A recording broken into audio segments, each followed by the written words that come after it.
All right, ladies and gentlemen, this week on the Reddit Report, we're talking about cargo theft, and more specifically, strategic cargo theft. Oh shit.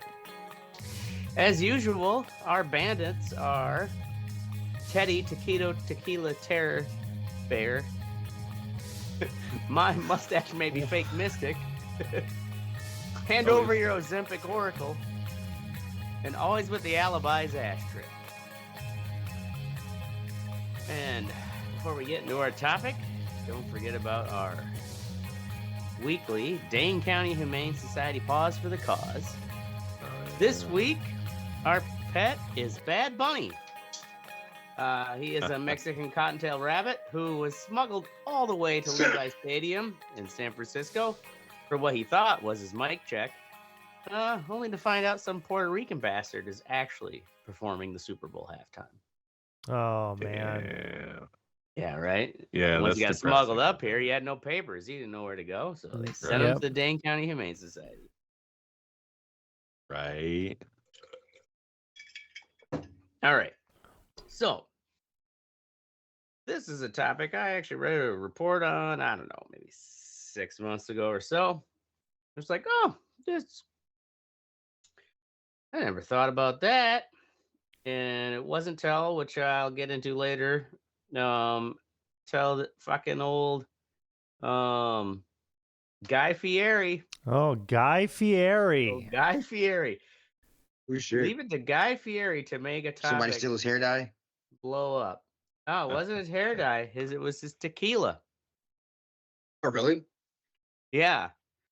Guy Fieri is a victim of this crime.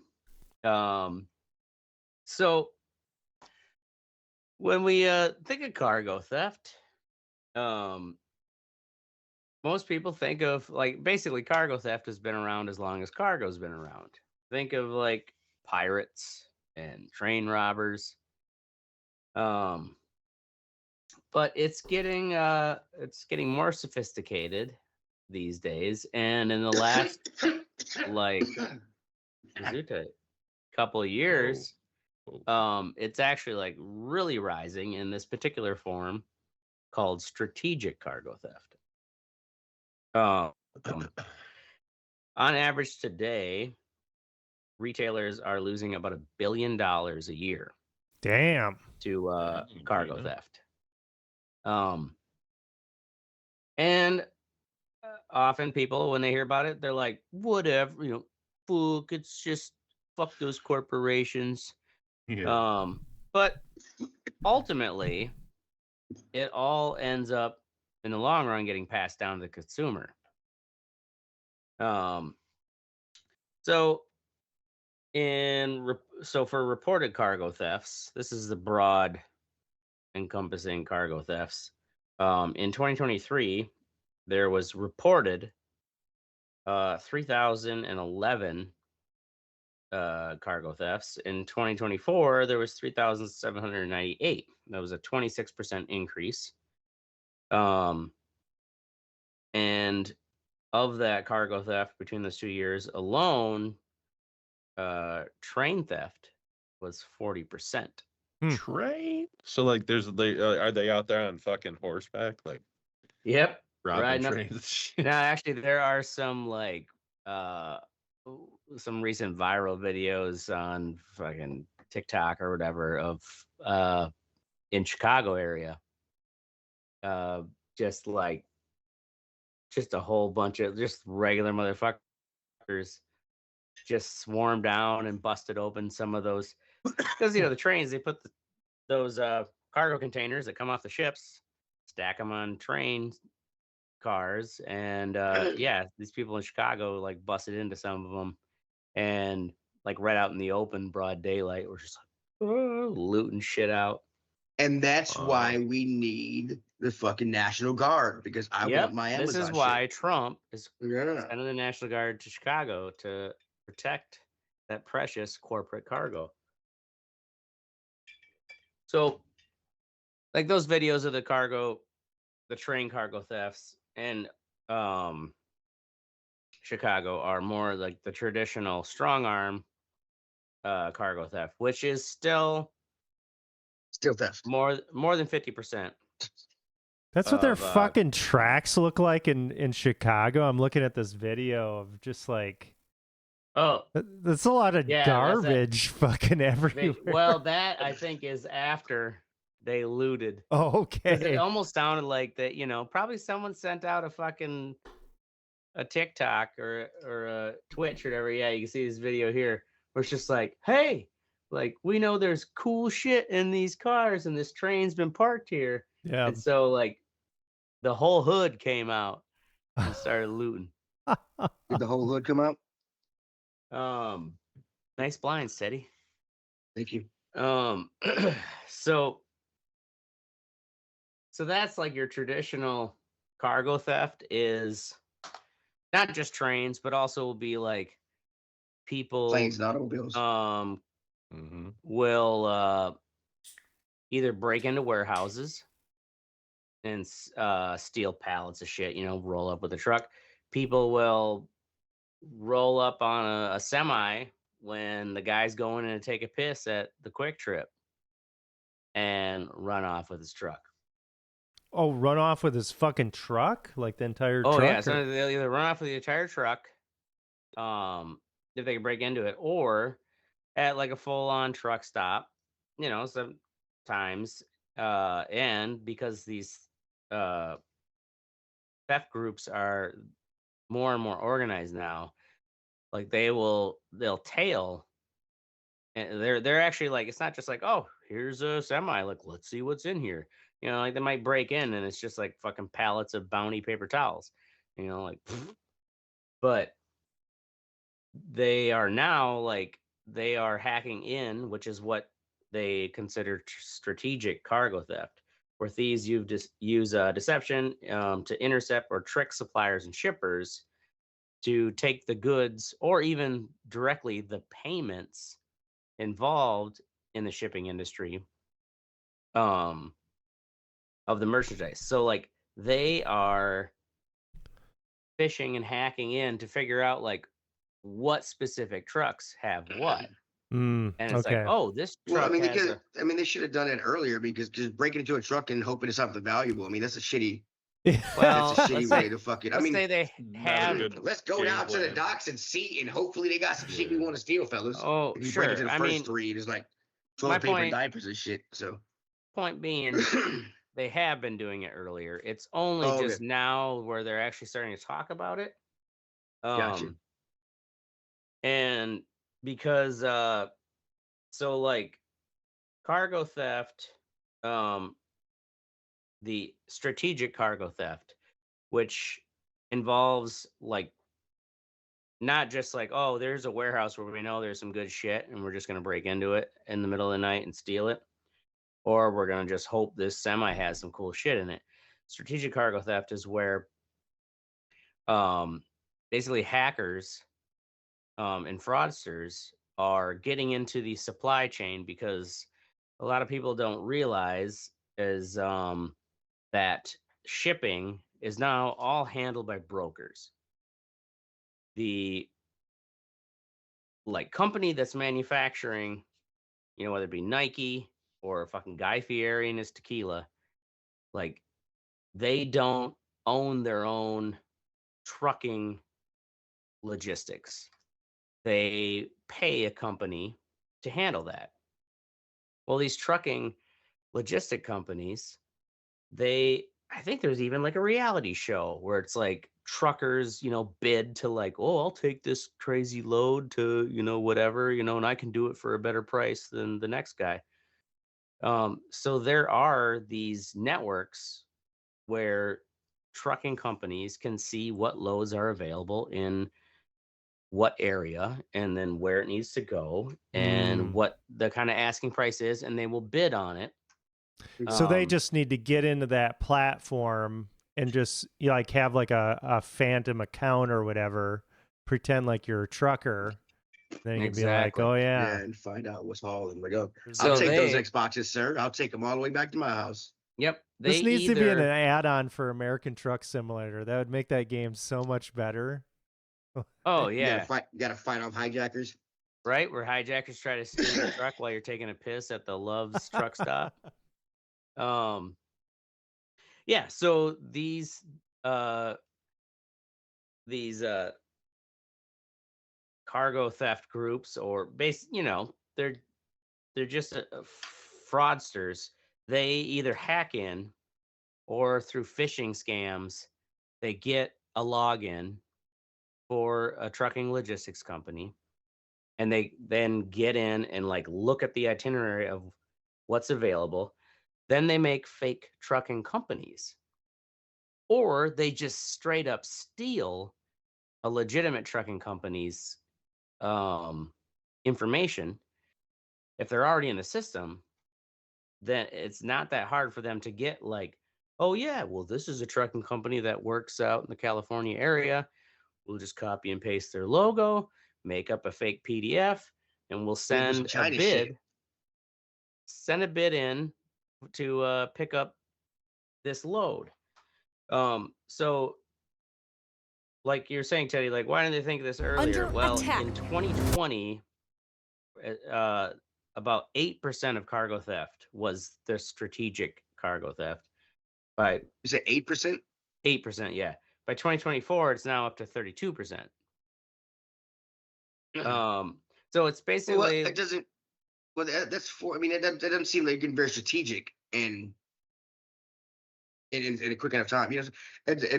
I would step my thief game up. Is what I'm saying. 8% of strategery is not enough. Well, 8% to 32%. Yeah, I get that. Yeah, in what, 4 years, 5 years, 4 Not years? good enough. 4 years, not good enough for Teddy. 4 years, not good enough for Teddy. Yes, everybody needs to be stealing shit strategically. Okay, get your strategies up. Play some chess. Okay. So this type of theft is basically, it's similar to identity theft in that they steal their credentials or fake credentials as a legitimate trucking company and place bids on orders through these brokers, where it's just like, okay, if I'm fucking Guy Fieri with my tequila company, like, I don't own a trucking business myself to move my load. Instead, I hire a broker to move my load from Mexico, where it's made, to where my distribution warehouse is. The brokers, they then, they take a cut, just like all brokers do. But the thing is, the broker companies, they end up like taking, not only like they take a fee, but they set up drivers to pick up a load. But because we're in the modern era, there's no, it's not like in the old timey days where it's like, oh yeah, old fucking truck driver Tom, I'm gonna shake his hand, be like, yep, this looks like a good rig here. I trust you to haul my merchandise. Everything's done online. Like, you don't know who the driver is. You just until they show up. Yeah. That it is like that. The trucking company who put the bid in to move your product is a legitimate company. They said they're going to do it for this price. They're going to move your product, and then once product arrives, you pay that company, the trucker who moved it, and then the broker gets a certain percentage of that fee itself. I mean, actually, the company pays the broker pays the trucker, and skims a fee for themselves off, which is just normal way business is done these days. But they're saying now these broker companies are saying, like, they're telling their own staff, they're like, on average, about 33% of the time that you're getting companies like saying, hey, I can move this freight, 33% of the time they're saying it's probably a bad actor. Wow, that's pretty bad. Yeah, that's like a third. Yeah, it's a third. Yeah, you would think that's a third. Yeah, you would think like at this point, 33.3333, especially if this is getting worse, then it makes sense for at least the bigger players to have their shipping logistics again. for them to do it in house, right? Well, that's the thing is like you would think it would still make it sense to do it in house, but just the way the shipping industry is, it's so diverse and spread out that like the actual investment to like do your own complete, like we're going to have our own trucking service to cover everything is still not as cost effective as doing losing shipping a third of your fucking shit through to brokers, pirates. Well, it's not that you're losing a third of your shit, but it's like a third of some of these people putting in bids to move stuff. Yeah. Could be. So it's just like a bunch of spam or whatever. Yeah. So that's from the broker side. Yeah. So that 33% is like because the broker's the middleman. The thing is, these thieves pretend to either be brokers or pretend to be truckers, but often by pretending to be a broker, they will hire legitimate truck drivers. Like this poor fucking, bastard who hasn't seen his kids for 14 days. He's like, well, got another contract, right? Like, got to go pick this product up from this warehouse and drive it 600 miles to this other warehouse. They get the contract to move the product, but the driver themselves, who is not at all involved, doesn't realize that the destination he's been given is fake. Oh man. Not fake in the sense that it isn't a real location. It is a real location, but it's not the location where the company who made the product wants it to go. Yeah, he's taking it to the Foot Clan fucking headquarters building or whatever. Exactly. He's taking it to Shredder. Shredder's gonna fucking. So It's not Shredder pirating if they delivered it. so Shredder can sell it on the black market. Man, that's kind of fucked. So yeah, like these thieves, they get into the databases, they track where these like high value loads are, and they'll put fake bids, pretend as fake companies to get the load, and then what's called double brokering, like so. And that is actually still it's a common practice in shipping in general, where a shipping company be like, yeah, we can take that load, but like, oh man, like we're so swamped with orders right now, we're gonna it's like subcontractors with construction, we're gonna subcontract 10% of these extra loads, because it's like, oh, it's only one trailer, we're gonna subcontract it out to like freelance truck drivers. But instead of it being a legitimate trucking company, it's a fake trucking company. And then they subcontract it out to a legitimate freelance trucker who's, unbeknownst to him, doesn't realize the invoice order he was given is not to the real address it should go. And Work was there. There he is. One of these my chin anyway. So the thing I don't like this angle of you here. Like looking down on me like I'm not fucking. Hey, that's racist, dude. It is racist. His chin is from Ireland. That's racist, dude. So why it's underreported is mostly that often, like these companies, it's not till like weeks later that they find out, like, because usually it'll be like the distributor or supplier, like, oh, this truckload is supposed to go to a Walgreens, and Walgreens is like, where's this fucking truckload of tampons? Like, they never showed up. It's like weeks later that they find out it never came.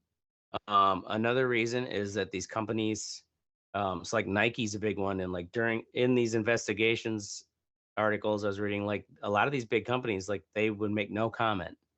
Like they don't want to admit that their product was gone. They don't want the publicity. Another thing too is they don't want consumers to know that there may be a shortage of a certain product because, $1 million worth of it was just gone.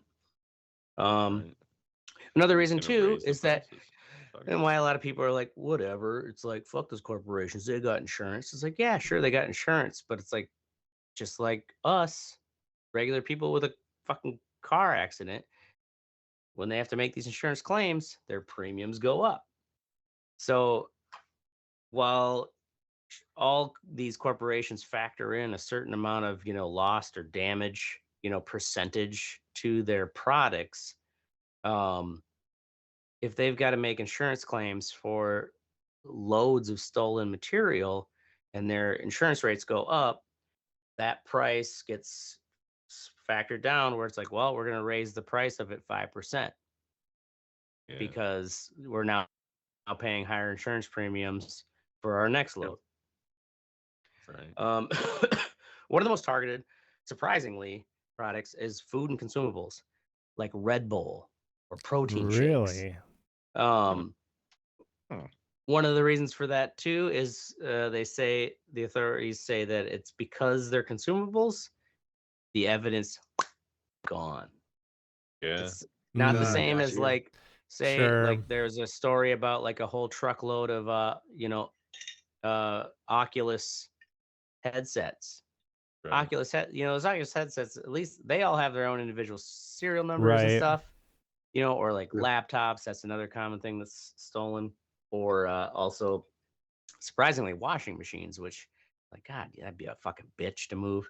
But big products like that usually have serial number identifiers that while they're more valuable, the evidence stays around longer. But yes, next would be consumer electronics, Nike shoes, high fashion brands, Lululemon or whatever, like what are they, yoga Lululemon, yeah. pants or something. The spandex Yeah. shit, yeah. They had like hundreds of thousands of dollars of stuff stolen off of multiple trucks. Well, they're And charging fucking over $100 at least for fucking spandex pants. Mhm. Those yoga pants, yeah. Lululemon is And it's not cheap. the thieves know that's a high demand and Yeah. high You could price probably product. pack a lot of fucking $100 spandex pants in a fucking truck too. Oh yeah. Yeah. Right. And so the Unless they for these- big bitches. Then, Yeah. Yeah, Then it right. shouldn't be spandex, Mystic. Son of a Then you just- bitch! We're not going to be able to sell any of these fucking Just gotta things. fold them twice. But these organized crime groups they set up basically like fake storefronts. What they'll do, they'll rent out space that looks like, I don't know if you've ever been in like, a cheap like office rental space where it's like it looks kind of like an apartment complex when you walk in with hallways and doors to different it's like little law firms or whatever, have their businesses in there. They're not traditional store fronts where there's like foot traffic, but they will rent one of these cheap office spaces out, and then they advertise on social media like, oh hey, we got this, that, and everything, like these rock bottom prices, and appointment only, you want to come and look at our inventory. And that is how they sell and move. And it's like you see some of these videos when they rate them, it's like, yeah, it looks like a fucking shitty ass store. Like they have clothing racks, but there's no signage, there's nothing around, there's no windows even Mhm. in this Right. building. So to try to combat that, freight security companies, there's a number of them now. One of them's named CargoNet. These freight security companies themselves are also hacked into or attempted to be hacked into to try to get their roster of clients. But these freight security companies will actually, a lot of these trucks now have GPS monitoring on all the trucks. So where it's like, oh, this is your load, like here's where it's at. And these companies, if you're a corporation and you hire them, they will actually monitor the truck on its route and making sure it's on its route. And apparently, like usually most cities where pickups are, there's like a 25 mile radius, which is like they consider the danger zone. Whereas like if a truck stops after the pickup within that like 25 mile zone, that's like a high probability it's being offloaded by someone. Hmm. And they will like legitimately, you know, like could be some poor bastard truckers like, I haven't pissed in 5 hours. Like they're just pulling over at a truck stop, but they will like call and like verify with that truck driver, like, where are you? Like, why are you stopped? To make sure like that's a legitimate, like, well, I needed to refuel, or you know, I'm hungry, I'm stopping to grab a bite to eat. The thing is though, they also have the ability to the thieves have found ways to spoof these GPS trackers Hmm. where they either get in and send fake information of like where the GPS says it's at, or they put blockers in that just like make the GPS tracker vanish. The thing is, most of these like the people who are making these fake accounts and organizing the strategic cargo theft come from overseas or other countries. The top countries are Mexico, Pakistan, India, Uzbekistan, Serbia, and Moldova. And the problem is that all those countries, like think of Mexico, you know, like how much legitimate cargo traffic and logistics is actually going on between Mexico and the United States. Mm-hmm. So these freight security companies, like their job is to trying to filter out and determine like what is legitimate freight brokering and what's fake. Like one dead giveaway they said it will be like, oh, this supposed trucking company says like they put in bids to pick up 200 different loads, right? But then when like they look at the information on that trucking company, oh, they've got 4 semis. Sure. It's like, how are you going to put in 200 bids in one day when you only have 4 semis? So like that's a red flag. Things like that. So now to get on to old Guy Fieri. Wouldn't be a podcast without his spiky bastard head, his old hedgehog head. Guy Fieri and Sammy Hagar, they actually co-founded Santo Tequila. And last year, they started heavily promoting this new like special reserve tequila. You know, it took like 3.5 years to make. And they had 24,000 bottles of tequila that was distilled, bottled, packaged in Guadalajara, Mexico, and shipped to Laredo, Texas. Legitimately got there to Laredo. And then from Laredo, the broker company put it on 2 semis, and it was supposed to ship to Lansdale, Pennsylvania.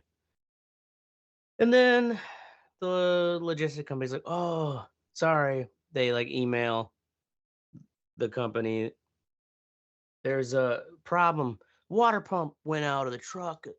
It's stuck. You know, we're working on getting it repaired. Delivery's gonna be delayed. And they sent like fake GPS report of like, here's where it's at. Oh, it's in DC. Oh, it looks like the water pump is it's a doozy, right? Like it's not gonna be fixed till Saturday. Well, we know you guys are closed on Sunday, so it'll be there Monday morning. And the company is like, all right, well, fuck, you know, all right, we're like 2-3 days like delayed on shipping, but you know, we're getting communication from our broker, like it's on the way. They're sending us GPS coordinates and maps. They even sent him a video, like, oh, here's the broken water pump. Look at that bastard. You know, it's going to take a while. And so, like, they're like, okay, well, that sucks, but like, get it here.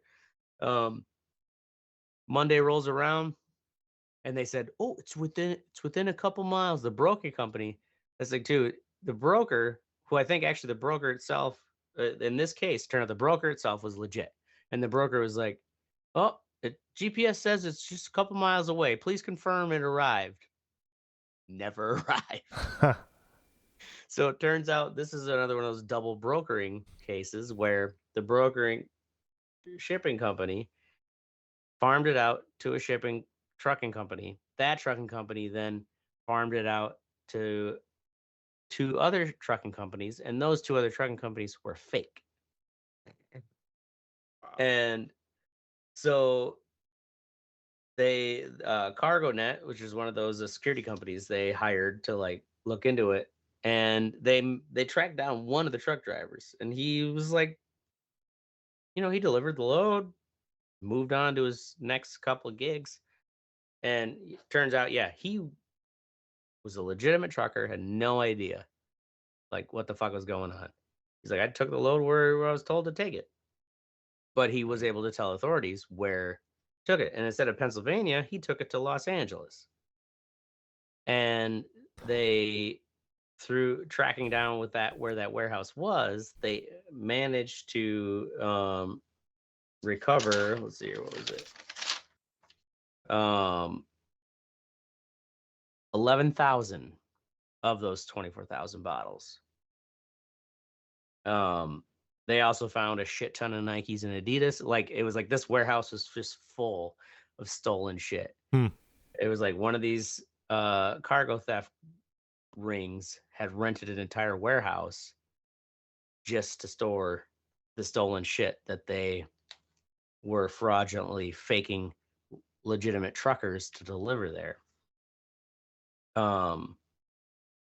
So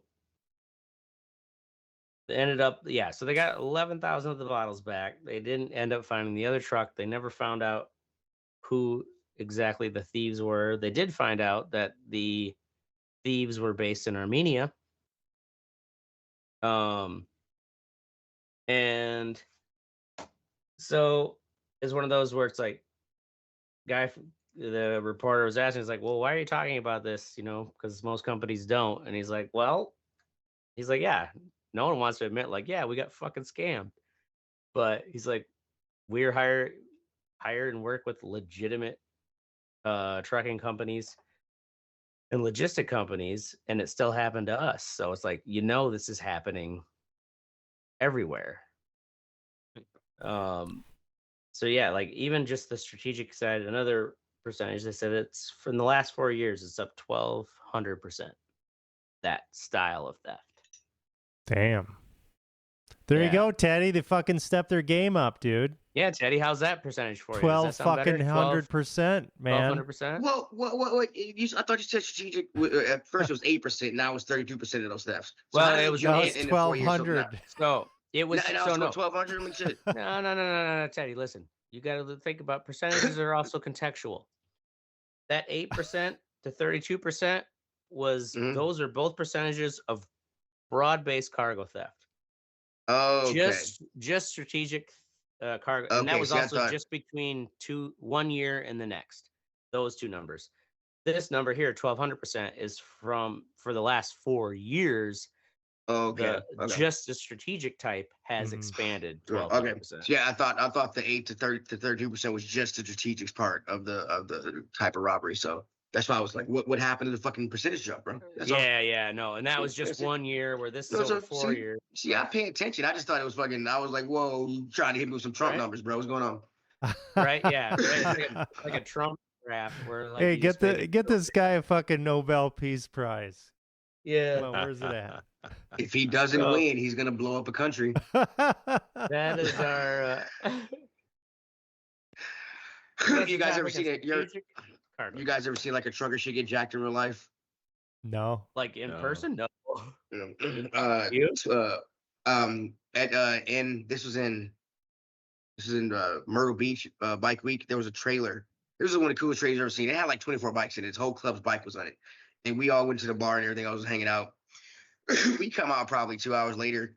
The truck, the trailer, and the bikes were all gone.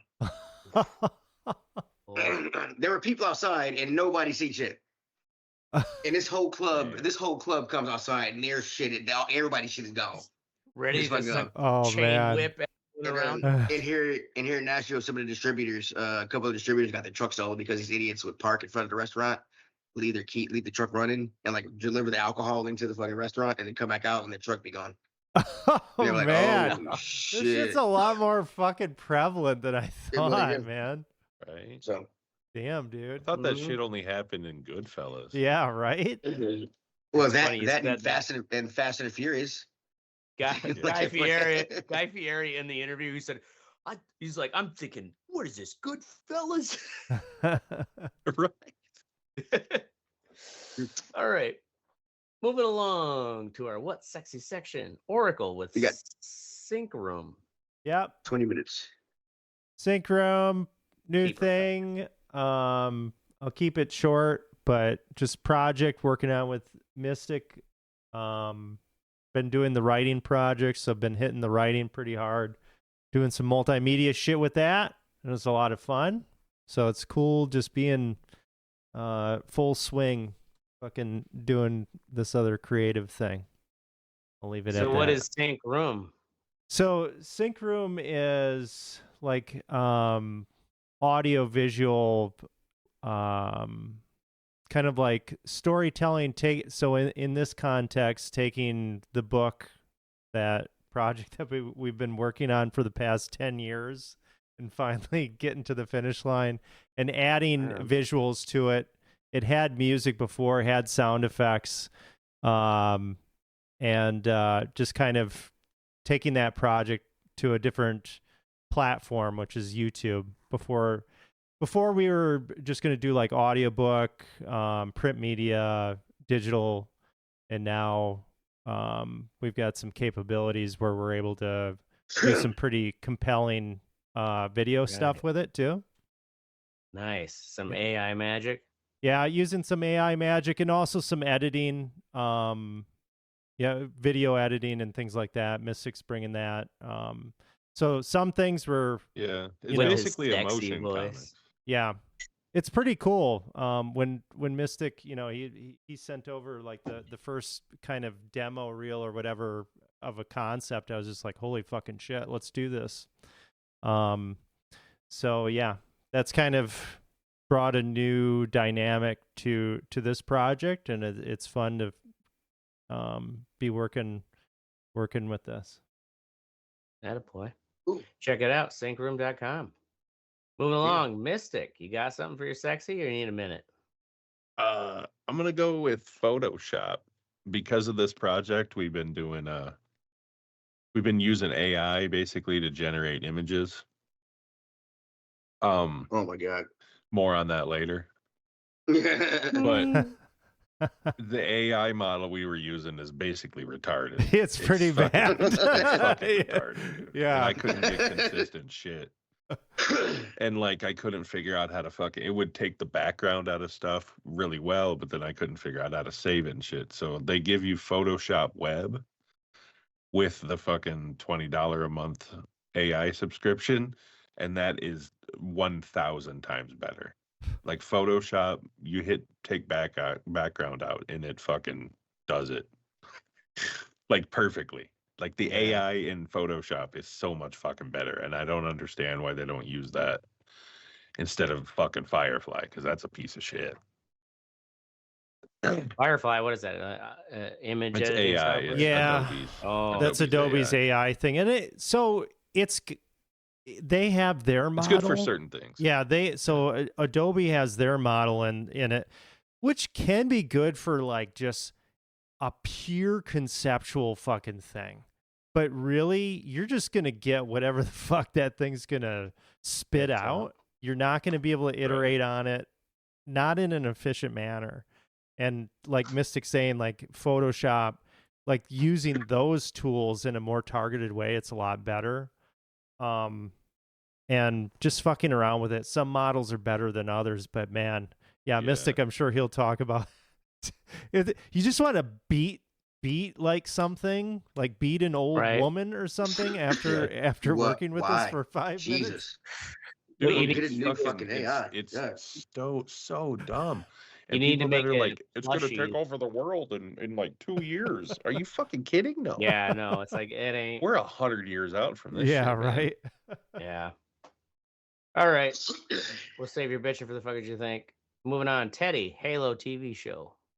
The Halo TV show is now on Netflix. It only has 2 seasons. I am surprised. I like the show.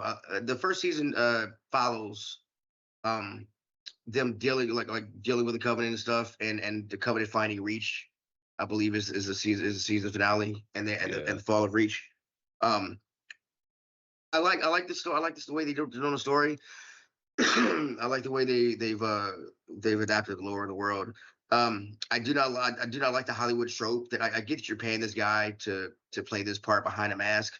Let him keep the fucking mask on. That's what the guy does. Oh, I mean, Master Chief takes his helmet off.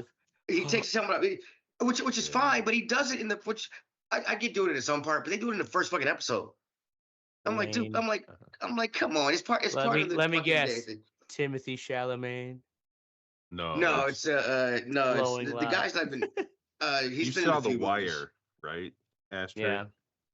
The guy who plays him is the cousin, like the tall dude that survives the second season when they're in the docks. He's that Polish dude. Oh, like yeah, the one who started yeah. slinging. The one who had the slinging girlfriend heroin. with the great tits. Yes, yeah. Oh, Yeah. him! What a nerd. I mean, he's good in the role. He's good in the role, yeah. So I'm almost done with season 1. I'm liking it. Now. They do have a secondary storyline, which I don't feel like has any point in moving in the show.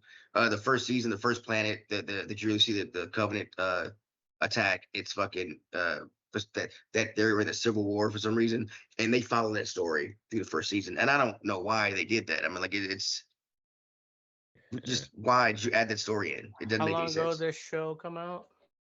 It's been a 3 few years, 4 years. It's a few years, yeah. Okay. And the CGI for the Covenant in the first few episodes looked like shit. They do clean it up. Yeah, and then they got money. They got money. They got money. And they clean it up. But it's yeah. Hopefully we get to see more Spartans. We only get to see like 3 or 4 Spartans in this one. Hopefully we get to see more. You in I season think 2. you do in the second season. I saw. Okay. I saw it. But I mean, I'm sad it got. Hopefully Netflix pick it up and everything else. But I like the story. I like what they're doing with it. So, yeah. Halo, check it out. Right on. Bring on the swarm. Or what was the fucking Flood. flood? The flood, Bring yeah. on the flood. All right, moving along to me. This one goes out to my brother. Bringing the good toys. Went down for my mom's birthday this weekend. Visit and brought my girlfriend and her son down. They hadn't met her son yet, but my brother brought his fucking little mini dirt bikes and go-karts up, and he also brought this fucking his old-timey apple cider press. Oh, nice.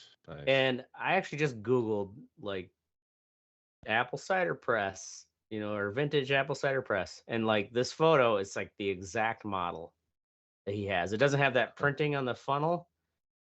Apparently this one's like Red Cross, but this is going through an antique dealer for $4,000. Damn. My brother got this. Some old guy down in the area. He had mentioned through a buddy at work, he was like looking for one. And like you can buy and shitty ass modern ones for like $600-$700. And I can't remember. I think he offered this guy $400 for it. And the old man was like, "What are you using it for?" My brother was like, "Well, I got my little kids and I want to, I think it'd be a fun activity for them to like press some apple cider every year with them." He's like, "Oh, you ain't just going to use it as like some antique thing you put in your fucking man cave or, He's like, I'll give it to you for yeah, fun." I'm gonna put my fucking cider press in my man cave. Yeah, this old guy gave it to him for free. So my brother was like, "Well, shit." He's like, I bought him like 4 30-packs of Busch Light. There you go. You're just like, oh, Totally compared to worth it. $400, it's still a steal. But Yeah, like this thing, and it's like it's a hand crank. It's like similar to like a meat grinder inside that funnel, but you just toss the apples in, and it's just like just chomping them up, chews them into chunks down in these like look like barrel baskets, but the barrel baskets like they're bottomless. So you put like a wire mesh or not a wire mesh, but almost like a laundry mesh bag that you put in to those little barrels and fill it up with the apple chunks, and then you slide it forward to that part you see there where is the press, and then you just turn that crank and start pressing it down, and it all comes out this like wooden funnel that you just put a tub down there at the bottom. You should Oh, borrow it and make your my own fucking my oil. girl my girlfriend's Press some son weed was in like, there. there's a bee in there. I'm like, yeah, that'll put hair in your chest. Shut up and drink it. But yeah, it was fun pressing apples with him. And even my brother though, he's like, yeah, he's like, even my kids like they're all into it, for the first 20 minutes, and then after having to turn that crank for a while, they're like, I'm bored. Yeah, I want to go play Switch. Mm. And they run off. So yeah, ended up like the last 2 bags of apples, just me and my brother just drinking beer and grinding apples. But it was fun. Word. So It's the most anyways, moving on to I've ever heard someone say. oh, totally redneck. Moving on to the fuck what you think. Oracle website down. Yeah, West Side down. Or Webbist. West Side? Webbist down. I just had somebody ask, like, just got like a random email today. They're like, hey, did we get this fucking thing or whatever? I did a little research. It's just some fucking bullshit thing, government thing. So I'm like, okay, what the fuck is this? I go to the website. Like, the government shut down. We didn't get anything from them. Well, yeah. I go to the website. The word website is fucking misspelled. Webbist down. Due to the lapse in federal government funding, this website is not available. We sincerely regret this inconvenience. For information about available health and human services, please visit hhs.gov. It's like, yeah, where they'll tell you the same thing. Exactly. They're going to tell you the same fucking thing. But it was just like, what the fuck? This is dumb. That's it. God bless the shutdown. All right, Mystic, you got to fuck what you think? Yeah, Firefly. Firefly. I know I The pretty show? much bitched about it before. No, not the show. Had the Adobe fucking model. Oh, dude. that's right. Yeah, the You AI. use- Yeah. There's the other models, man, are way better. Like Gemini, that motherfucker's great. But then they charge you like 20 credits Mm-hmm. a fucking per generation. rendering or whatever. Yeah. Whereas Firefly is basically you get unlimited. But I mean, you get 4,000 credits a month. Firefly is Adobe's AI. Yeah, that's the Adobe Yeah. one. Yeah. Now, if you have a subscription to Creative Cloud, do you get You to get use Firefly? yeah, you get for free? Firefly with that. That's what I have. I'll have to look is into Creative that 'cause, Cloud. like, we have Creative Cloud at work. The Creative Cloud, do all this proofing for me. Well, don't ask Firefly to do it for you because you probably lose your fucking job. I know, right? Customers will be like, "This isn't anything what I asked for. It's just like some big booby anime girl, and my business name is misspelled." You might get that. Oracle had a fucking perfect picture. It was 2 pictures. One was they were the exact same prompt. And one was like a fucking great picture of fucking Nicholas, this character we're using, with a bow and arrow, right? That I'm gonna use in the final rendering. And the other one was literally like a fucking mannequin head. Yeah. So in like a fucking 3D background. It was fucking weird, dude. This is what Firefly produced with that are you showing exact it? Yeah. same prompt, and I had a character that we had generated. This is what Firefly produced: a mannequin, like a reboot animation thing from the 90s. And this is what Gemini produced with that exact same prompt. Like, what you fucking would want. Like Where'd you put it at? it's in the stream.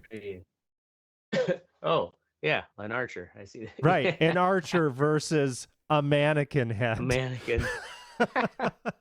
That's funny. All right, moving along to Teddy. Call of Duty 6 free during Battlefield 6 release. Did I understand those acronyms correctly? You did understand those acronyms correctly. Way to go, buddy. Boy. Battlefield 6 comes out tomorrow, 10 a.m. I thought it released at fucking at midnight, like all the other games, but they did a world release at fucking 10 a.m.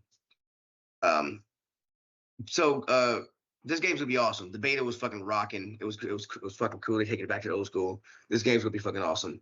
Call of Duty is gonna get left in the dust because the beta for this game has done better than any Call of Duty game in the past, and that's just of the game being out. So Call of Duty is saying that they're gonna make their game free from the 9th to the 16th. Because that's the week that the Battlefield is releasing, to try to get people away from Battlefield, but it's not going to work because Call of Duty sucks. I'll see you in Battlefield, fellas. That's it. That's all. Word. Go. Sorry, COD. Cash on delivery. All right, moving on to me. Ashtray. Gay comic we never knew. Jessica Curson regrets Riyadh Comedy Festival performance.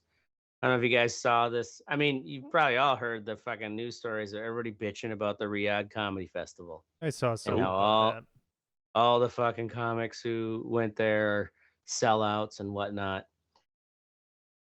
Whatever your feelings are on that. There's a story, this Jessica Curson, who's a lesbian, you know, like her whole stand-up career isn't based around that she's a lesbian. And she herself was like, I was surprised they asked me to come, you know, and she like stipulated like, well, you know, like I'll perform, but like, so long as you guarantee that I can talk about that, like I am gay, like that is part of my stand up, like I'm going to be a gay comic. And they still accepted her. So she went and performed. Well, now apparently she's, issuing this apology because of all the backlash and blah, blah, blah. Where, I don't know, personally, I think her original justification for going to being like, well, hey, I'm a gay comic and they're going to allow me to give a stand-up performance about being gay in Saudi Arabia. Like, I'm going to be able to, you know, provide like a comedy window that the average person in Saudi Arabia doesn't have access to. And if anything, my girlfriend had a good point. It's almost like if you were to say like if black people were mad that the students that went to Little Rock, Arkansas, to like when they first integrated in that school, like how dare you go to that white school? Like they're all racist. We were mad. They you know, niggas thought they was better than we were. Well, there you go. I'm sure there were, but at the same time, it's like, how do you show these racist white people that you're not something to fear? You know, how do you show these, you know, people in Saudi Arabia that gay people are? And it's said now she's all, oh my God, I'm so sorry. I apologize to all my fans and I'm donating all the money I made to an undisclosed human rights campaign. You know, it's like, come on.